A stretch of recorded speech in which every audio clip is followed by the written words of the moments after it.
Okay, good afternoon.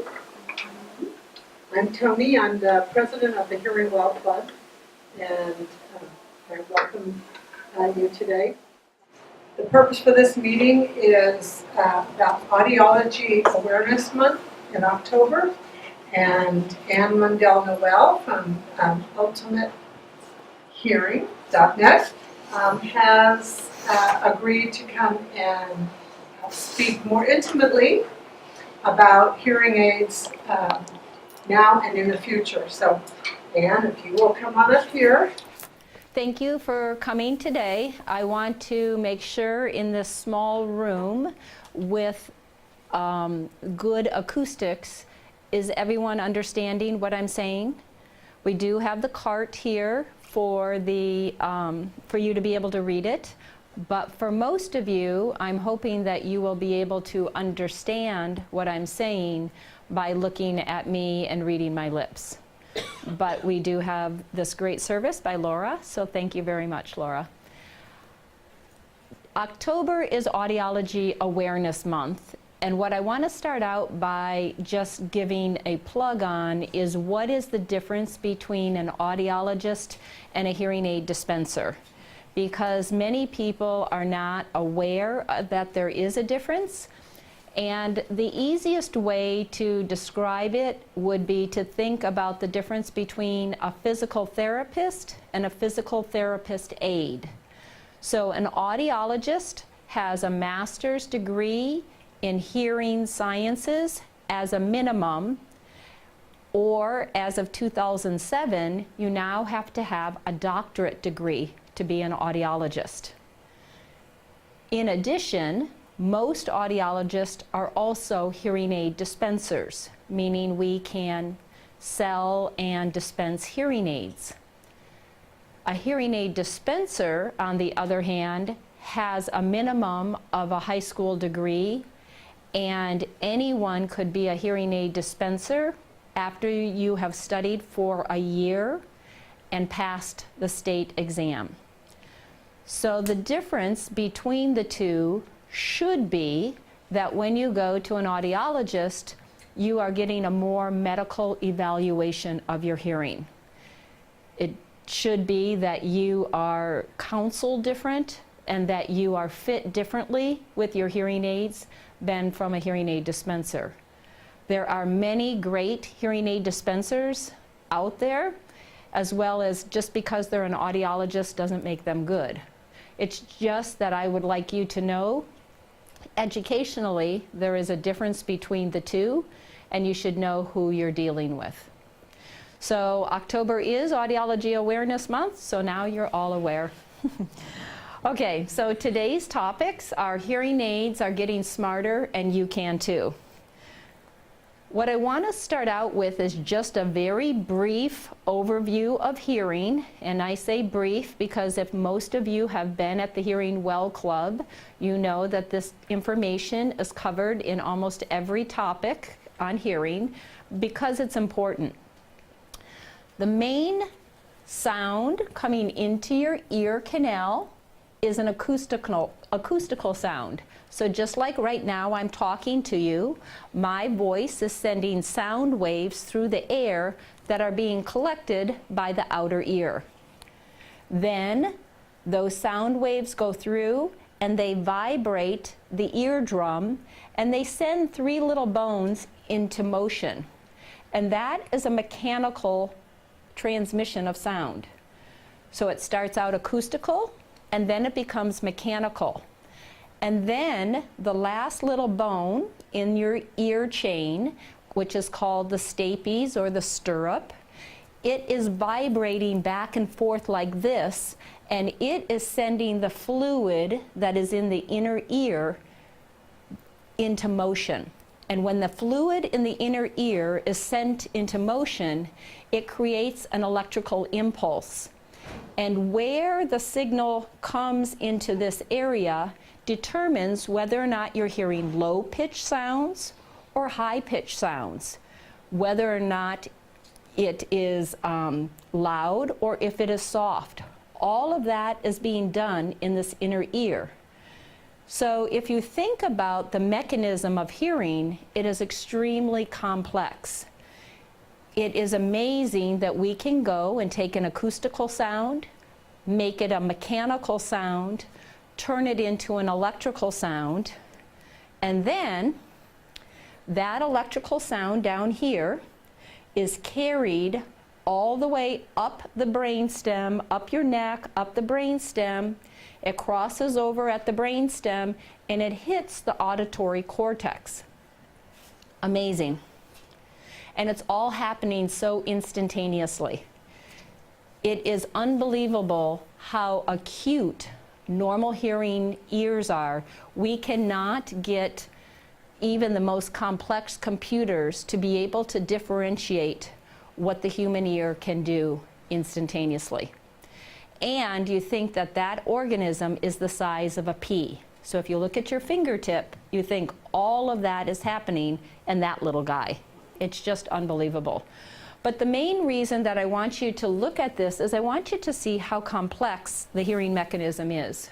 It's not just like glasses where you put it on and you see. Hearing is not only involved in the transmission of sound, but this auditory cortex comes into play because that's where we perceive or the comprehension or understanding of sound occurs. So what I want you to know, it takes two ears. We're made to hear from both sides. And what happens is at the brain stem, the sound from the left ear crosses over and goes to the right side of your brain, and from the right ear crosses over to the left side of your brain, and then the two ears tell each other what's happening. So it's very important that we know we should be hearing from both ears. So any hearing loss, even due to aging, is not healthy. We are made to hear from two ears, and we are made to hear at a normal level of speech. And so what I want to kind of give you an idea of today is that with hearing loss, it's kind of like taking a picture, and if a picture slowly fades over time, you can still make out the picture, but you just don't get as much of the detail. Does that make sense? So with hearing loss, what happens is you hear the sound, but the brain is not receiving as much of the input. Those little hairs in that little cochlea snail thing are not giving a very strong electrical signal. And so the brain has a reduced input, and it has to try to figure out the details of what is there. And sometimes you can get the details, and sometimes you can't. So we're going to talk about that more today, but I want you to understand that it may be normal to have hearing loss with aging, but it's not healthy.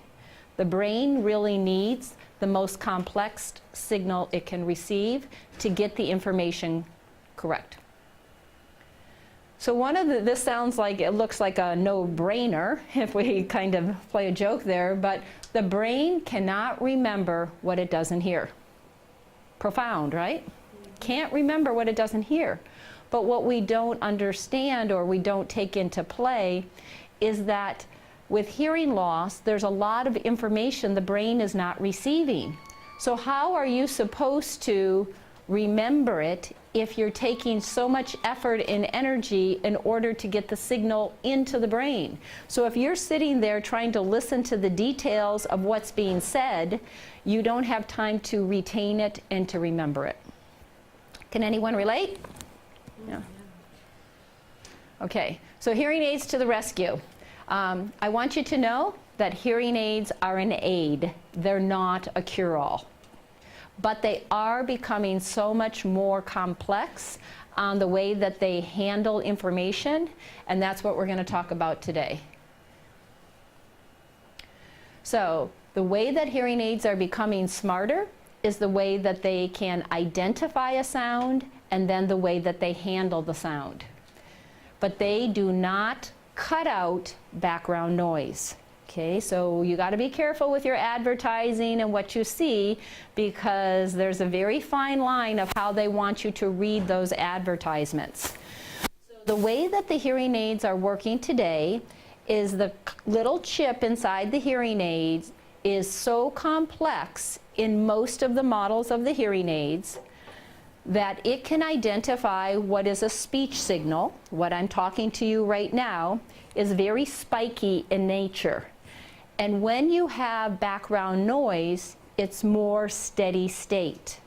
So what the hearing aids are getting smarter at doing is recognizing I want to elevate or magnify that spiky signal, and I want to minimize or lower the steady state. But notice I said it does not cut out anything. It's not cutting it out. What it's working to do is to try to elevate or pull the words through the background noise. And that's one of the ways that they're getting smarter.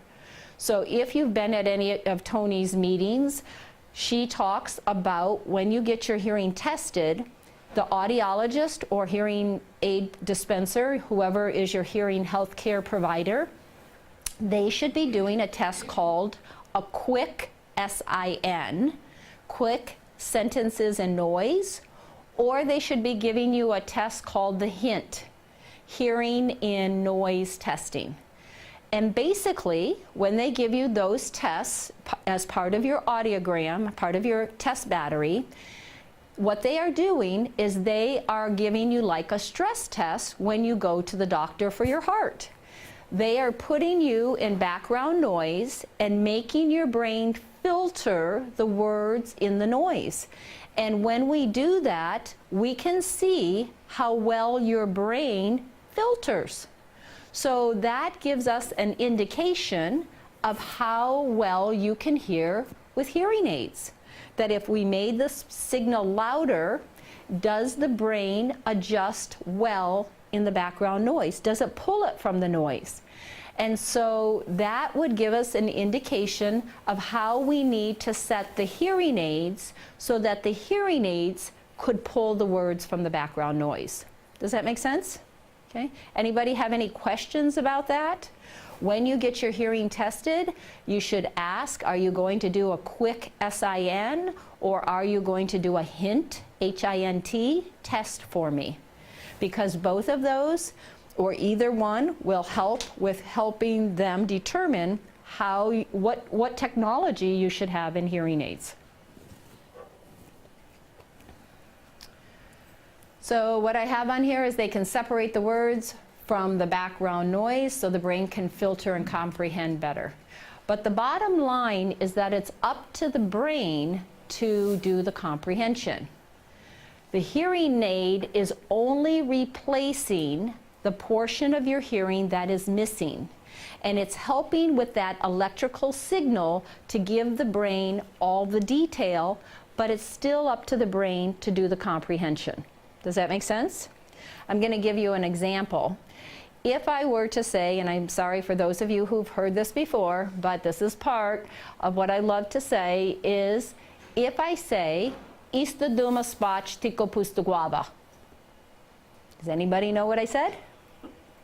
I said, in Polish, go home and go to bed, you cabbage head. Okay? It's the only thing my grandmother ever taught me in Polish. Well, there's a few, but basically that's what she said. Now, did you hear me? Did everybody hear me? Yeah. So did your ear do its job? Did it take my speech, that acoustical message, and send it up to the brain? Okay. But you didn't understand me. How come? Because your brain doesn't know the coding. It didn't understand the code, so although it heard the message, it didn't understand it. But it probably got most of the message correctly as far as volume is concerned, because you're still understanding me in English and you understand this code. So you probably understood the volume of the Polish speech, but you didn't understand the code. So that goes to show you how the brain needs to be involved in the process for comprehension. Okay? I'm going to give you another example. if we were in a noisy environment and Elaine and I were talking, and then all of a sudden I heard Marilyn talking about some great topic over there of what she did over the weekend, I could pretend to look at Elaine, but I could tell my brain, listen to what Marilyn's saying because I really want to listen over there, okay? What do we call that? Eavesdropping, right? That's eavesdropping. Now, did the acoustical environment change?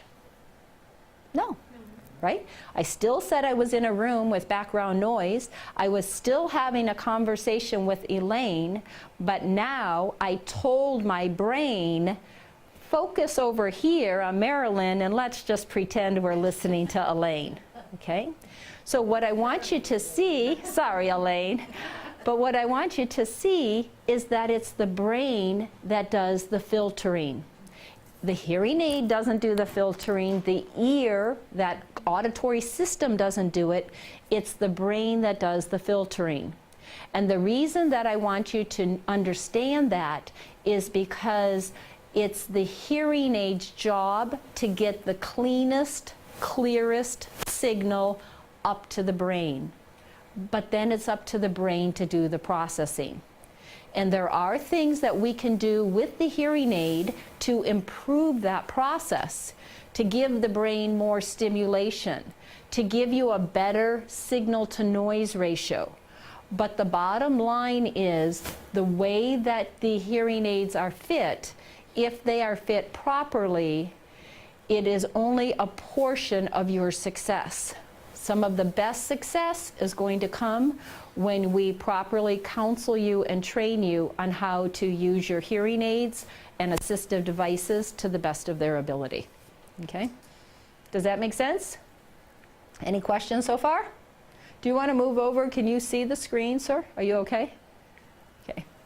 So, what I want you to understand here is that the hearing aid matters, but how you're fit and how your system works is a big part of the overall success of communication. That the brain is one of the key components. So, one of the things we're going to talk about today is how hearing aids are getting smarter and how they can help you get smarter too. What we can do, how many people here have an iPhone? Yeah, a few of you, okay. The reason that the hearing aids today, that the majority of them use an iPhone to connect to the hearing aids is because the Apple/Mac system is one platform, right? It's kind of a homogeneous environment. All their little pieces talk to each other, which is very nice. But for those people who have a PC or who have an Android phone, that's not the case. That's more of an open platform, and there's over 500 different phones, 500 different phones that are on that platform. So to get the hearing aids to talk to one platform is a whole lot easier than to get it to talk to 500 different platforms.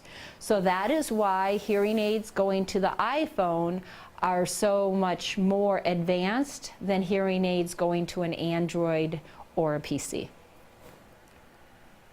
So two favorites of mine of hearing aids that are getting smarter are the Widex and the Oticon. And the reason that I like these hearing aids is because they have a very crisp, clear sound to their hearing aids.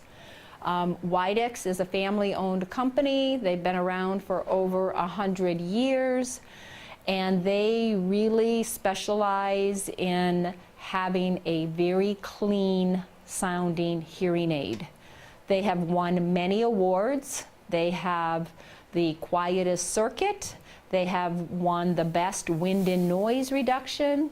They have won the best battery life. And they have one of the biggest fitting ranges in their hearing aids. Both companies are Danish, so Denmark is the home of both of them. But they have really been, Widex is considered to be the audiologist hearing aid because we fit a lot of children with that hearing aid, but it is just an extremely dependable hearing aid. People will often comment that they're late to the game because they don't release products as fast as some of the other manufacturers, but the main reason for that is they want to make sure that what they put out is the highest quality, and because they have such a great product, they often don't have to recreate it. They don't have to reproduce it and make something better because they're already one of the best quality on the market. The second hearing aid out there is Oticon, and they also currently have a hearing aid called the Open, the OPN, and that hearing aid connects directly to your iPhone as well. So the Widex hearing aid, I have a brochure in back, is called the Beyond, which connects to your hearing aid, and the Oticon Open is the Oticon version of doing that. And the reason that these hearing aids are getting smarter is the way that I said that they process the sound. The way that the Oticon hearing aid processes is it now no longer uses directional microphones. They are the only hearing aid in the industry that does not use a directional microphone. So what do I mean by that? In the past, every other manufacturer has used a directional microphone where it's omnidirectional, or it's looking all around when you're in quiet. But when you get into a noisy environment, the microphones start to close in because it detects a certain level of noise. That spiky signal isn't there and they're hearing more the steady state. It will start to close in. And when you do that, if your microphone isn't big but it starts to close in, you hear less sound. So by hearing less sound, you hear a little bit better in background noise. However, Oticon has come out with a new system with theirs, because they have such a fast processing chip that actually digitally cancels what the hearing aid feels is not speech. So it digitally is canceling background noise. Did I say it's not cutting it out? It's not cutting it out, but it's reducing the background noise so that the speech comes up louder and the noise is lower. And it's called the Open because the microphones stay open. They stay omnidirectional. And the advantage of that is that if you heard somebody behind you calling your name, you would hear them better with the Oticon Open than you would with a hearing aid that was using a directional microphone. Does that make sense? Okay. There's other manufacturers out there that do have the direct to iPhone hearing aids, and I have used them. There is the Resound, there is the Starkey, there is the Phonak, and Phonak has hearing aids that do connect to your Android phone. They just came out with their system. And we at Ultimate Hearing can fit any manufacturer's hearing aid. I just have a preference of the manufacturers that I choose because I have found that the quality of those products is so much better. But definitely all the manufacturers have theirs out there. So how do you know which hearing aid to get? Right? You get inundated with ads, don't you? You get 100 of them a day in your mailbox, just stacked up there. What's that? I say in a newspaper full of Yeah, in the newspaper full of them, right? So how are you supposed to know? My answer is, you shouldn't. How would you know what's best for you by looking at a newspaper ad? I have a hard time keeping up with the manufacturers, and I have been in the industry for 30 years. There can be really only 2 to 3 manufacturers that I can truly key in on and get extremely good on. I have a very good knowledge of all 6 of the major manufacturers, but when you really want to stay up to date on things, you have to key in. So there's no way as a consumer that you should know that. And that's why I want to encourage you to be sure you know who you're going to to know if you're going to an audiologist or a hearing aid dispenser, to find out what their reputation is, how have other people done with them, and know that no matter what you do with hearing aids, they're all available on a 45-day trial, right? So that nothing that you do is permanent. Everybody, it's a state and federal law that you have to have 45 days to try out your hearing aids. And if at the end of the 45 days it doesn't work for you, you're not ready, or you don't feel it's a good value, you can return them. The other thing that I want to talk about with hearing aids as far as making them smarter, and I have to applaud Tony and the Hearing Well Club for this, is there's so many different assistive devices out there that can help you. And when we talk about assistive devices, what we're talking about is the fact that we are trying to get the signal, or the person speaking, or the television, louder than the background noise. Or we're trying to get the signal from the television to our ears clearer, even if there's a distance factor. And so I want to bring up one of the devices that is in back. I want to bring it up and put it on display and give you an idea of how it works.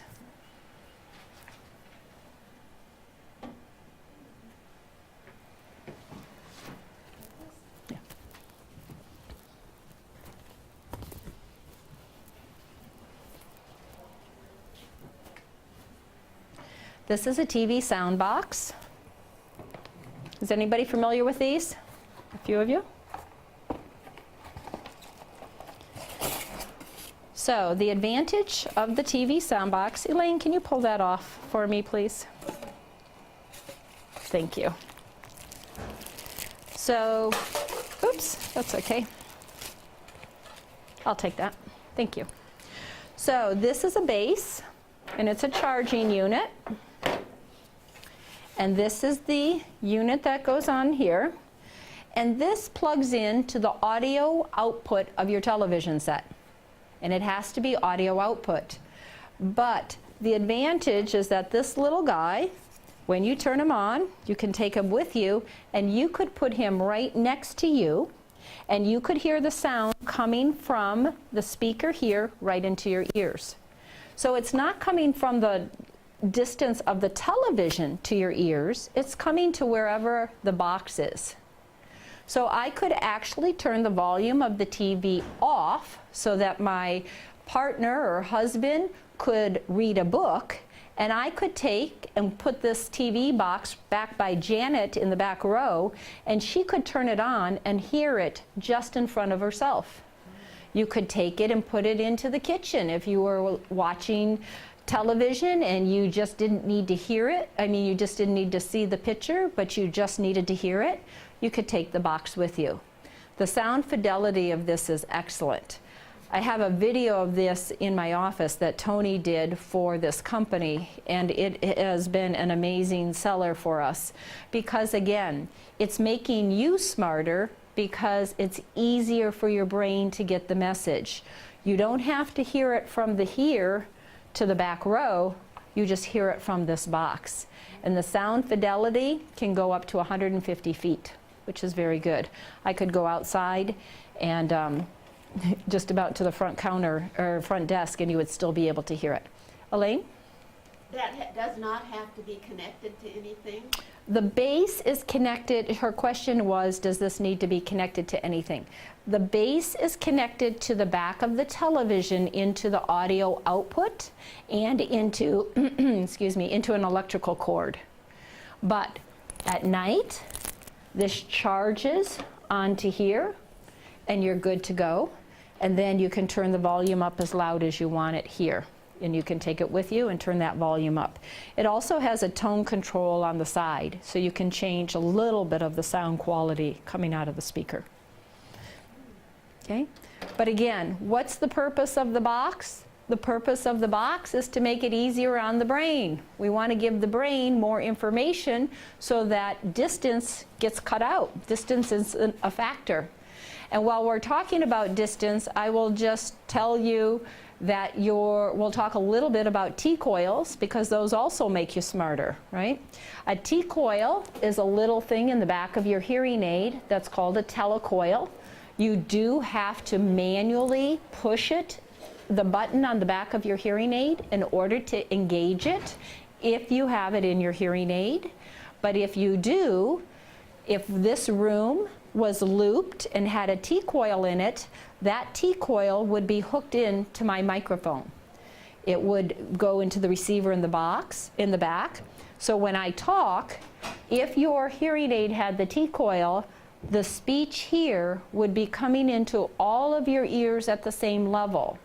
Marilyn and Jim would not have an advantage over Janet. Right now, they have an advantage because they're sitting closer to me, so my voice is coming louder to them than it is to the back of the room. Even though I'm speaking on a microphone and it's good for everybody, it would be better if the signal was balanced around the room. And that's what happens with a T-coil. So one of the things that you want to look at to make yourself smarter when you're going to look for hearing aids is to ask whether or not your hearing aid has the T-coil. And I applaud Tony as the advocate with the Hearing Well Club that she's really working to try to get more of these rooms looped. So in this building, the board room is looped. They just redid it. And so when you go in there, you would be able to hear better through your hearing aids with that coil. Does that make sense? Okay. So with that, what I would like to do excuse me, is to open it up if anybody's got questions about how they can get smarter with their hearing aids. Daniel. The difference between the box and having the direct signal to your ear, like the box I got from you, and the clarity is much better than from any of the boxes. So what Daniel is commenting on is that he has a hearing aid where there's a box that plugs into the audio output of the TV set instead of having this.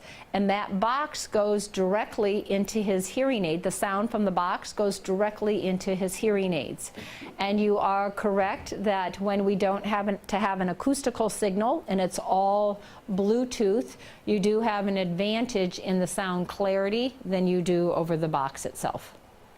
That is accurate. Marilyn. This box, if the volume is very low on the television itself, it doesn't increase the box itself. So the question is if I turn the volume of the TV down, what happens to this?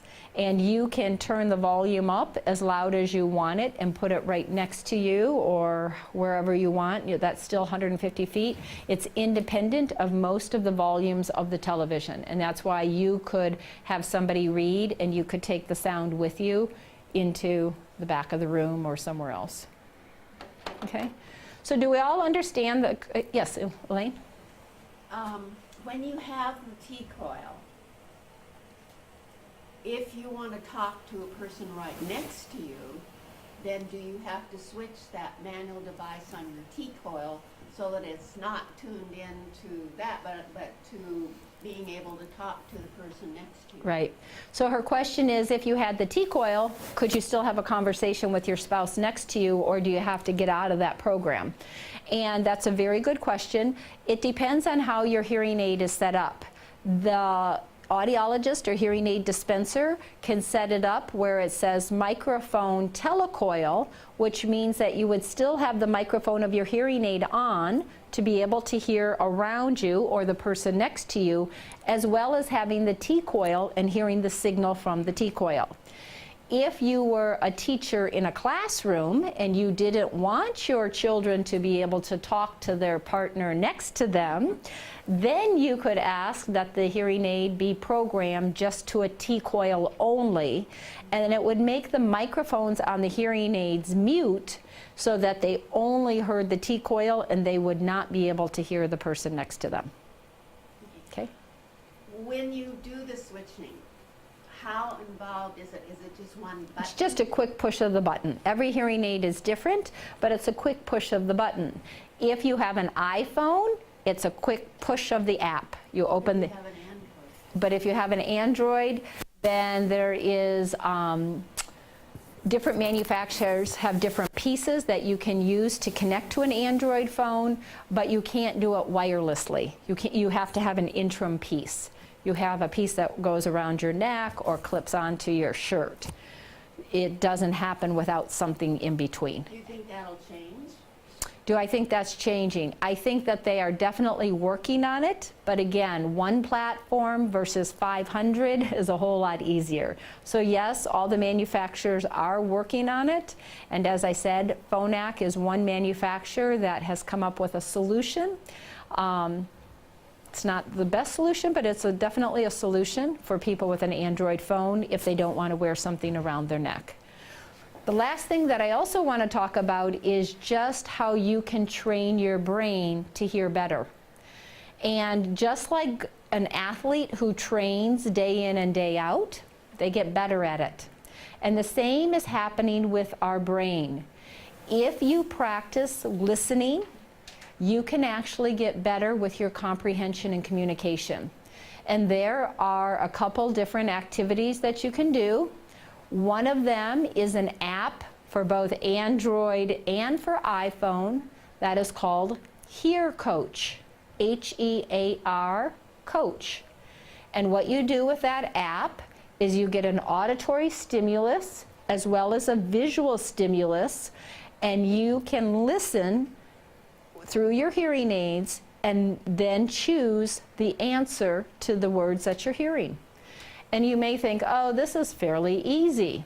But as you move along in the different levels, it gets much more complex, and it takes the brain to a higher level of functioning. There are 3 different games that you can play, and it's free, and it's very fun to do because you're challenging yourself and your comprehension. The second thing that you can do is there is LACE, L-A-C-E, therapy, which is listening and communication enhancement. That's what LACE stands for. And that is kind of an exaggerated version of that quick SIN, S-I-N test that I told you about. And what happens is they give you sentences and they will say, tell me what the wife said, tell me what the child said. They can speed up the sentences, they slow them down, they have missing words, and it's a much more complex game. I can tell you for people with hearing loss, they get a little frustrated, right? Because it's hard when you don't have all the information. But the more you work at it, the better you can get at it.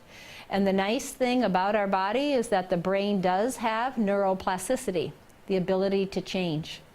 And we do find that as we continue to grow and push our brain, you can actually do much better with that.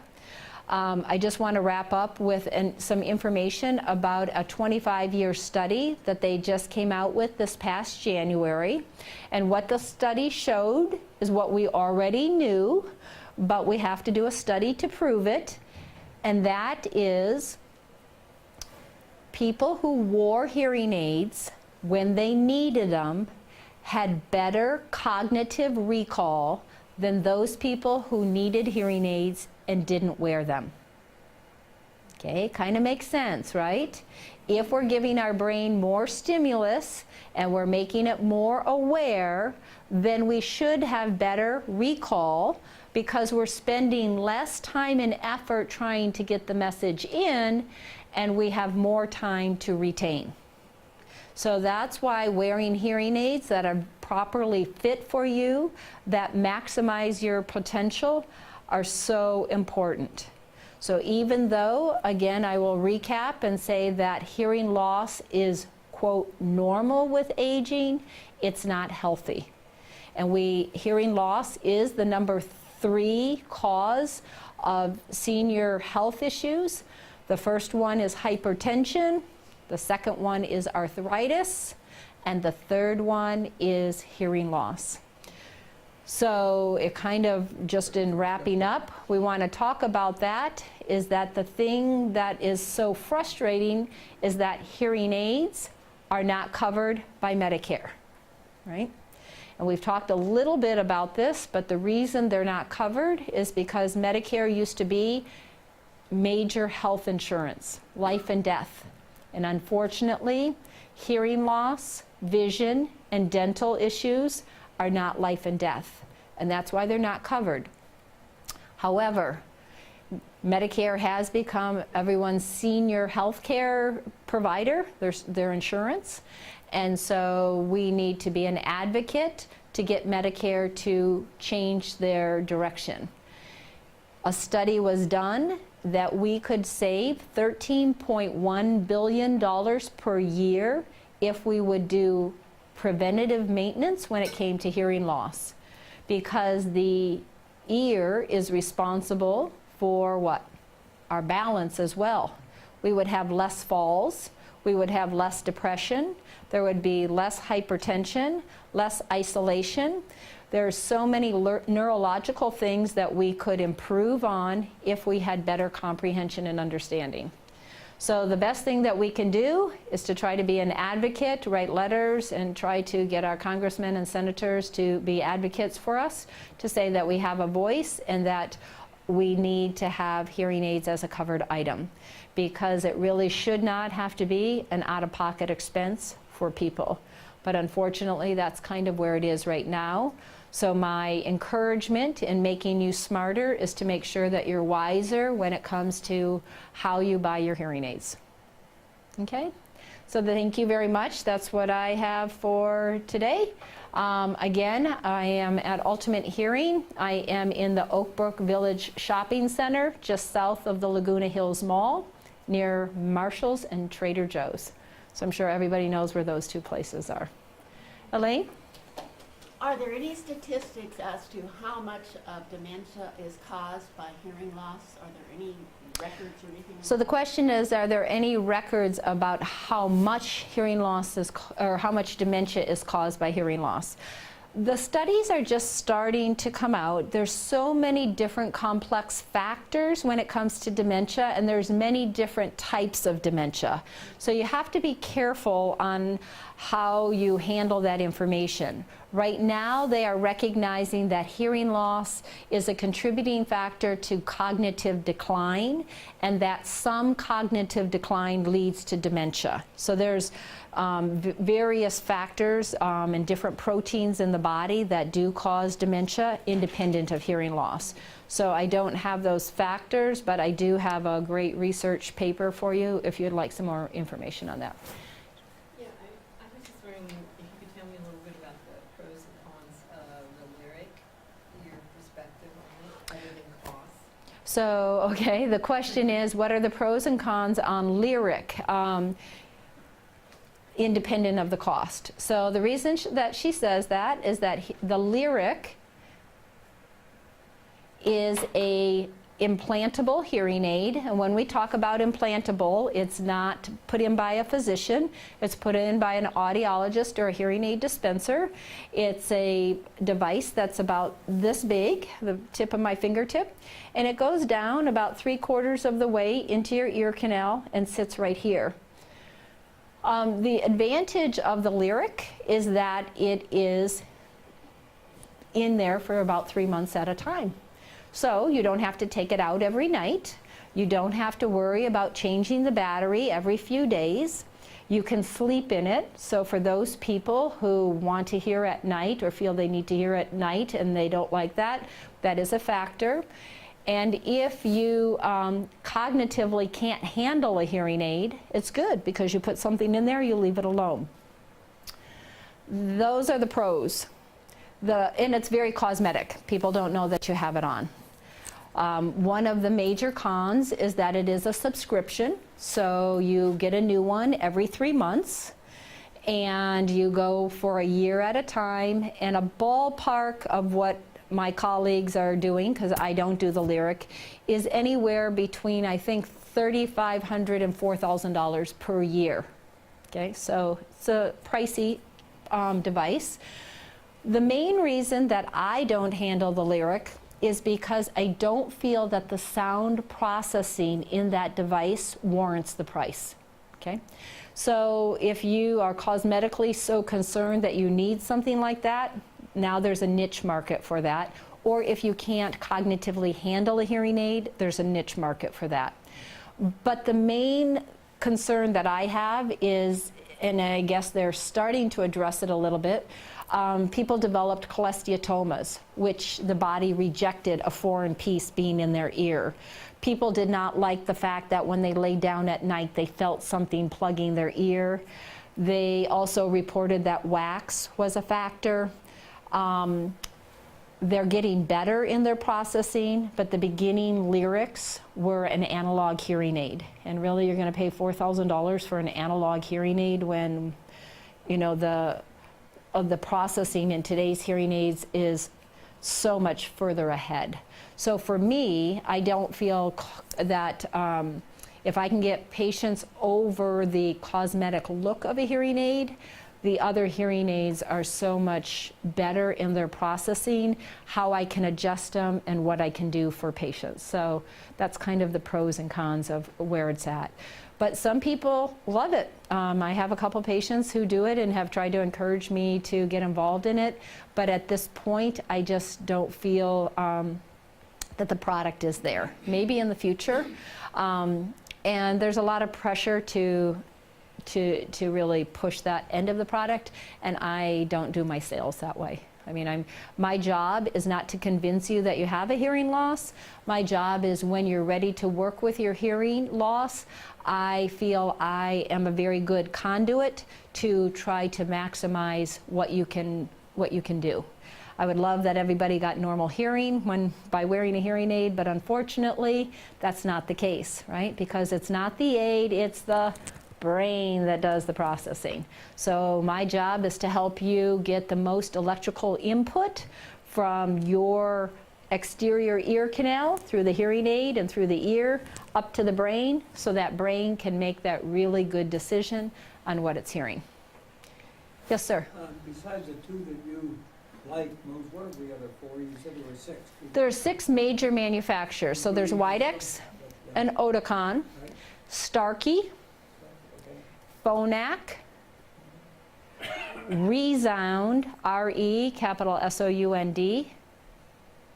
And then the last one is a company called Signia, S-I-G-N-I-A. They used to be called Siemens, right? Siemens sold off their branch of hearing aids. They no longer do hearing aids. The main reason being that their software was extremely complex. My nephew or my cousin works for Siemens, and he said, well, if it takes 10 people to figure it out, they designed it how they wanted it. So I guess that's true for all Siemens products, but because he's not in the hearing aid division.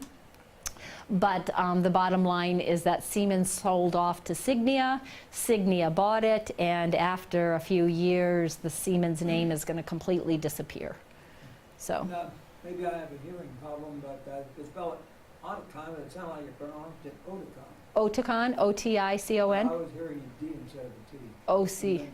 I was hearing Oticon, O-T-I-C-O-N. Yes, Oticon, yeah. Thank you. And so just as I said, Widex and Oticon are Danish. Let me see, Phonak is Swedish. Starkey is American. Siemens is German. And Resound, they were out of Redwood City, California, and now I'm not really sure where they are. Good question. I don't do a lot of Resound right now. Thank you. Okay. Any other questions? Daniel? Just a comment regarding the balance of wearing both hearing aids. Mm-hmm. I have a friend who had one bad ear and one good ear, and he was only wearing one Device? hearing aid at a time. He finally learned and accepted that he needed to wear both, and it makes the difference for him.